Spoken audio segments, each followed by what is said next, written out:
namin. Meron pong grupong ISIS din. At meron din pong yung pamilya.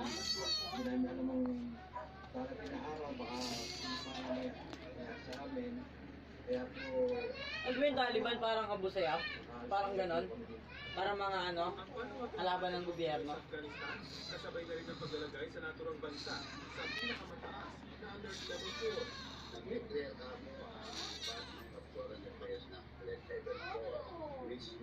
Ang kinatatakutan ng ilang Pinoy na naipit sa Afghanistan. Problema man nila.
Hindi mahalaga kung may nakita ron o wala.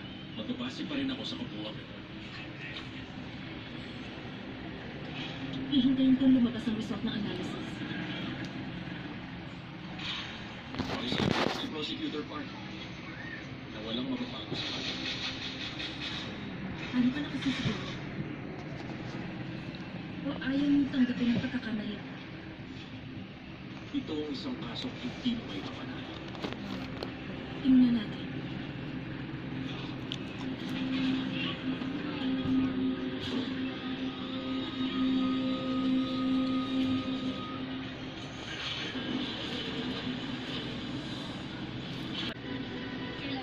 Ako na ba?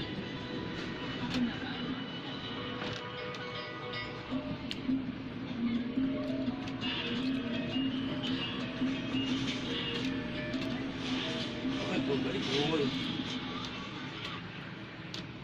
Wala ka talagang maalala kahit na yung sandali bago ka nagising kagabi. This week, mahal na mahal ko si Sam. Umalis si Sam sa ospital at Antonia umalis din. Iniisip ko na magkasama sila ngayong araw.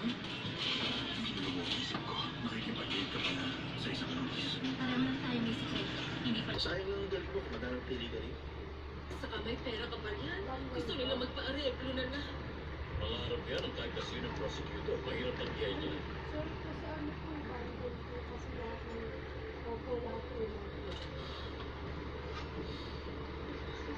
Soy! Chief Choi. Norman, bakit hindi mo sinabi sa akin? Ha? Nagkanta ka na sa pag-inspection kahit wala si Expert pala, Mana. di ko Bakit mo sinabi wala ng pag-asa na mabago ang desisyon? Dahil wala siyang hindi naman babago yan. Pwede. Ayusin natin ito na mahinahon.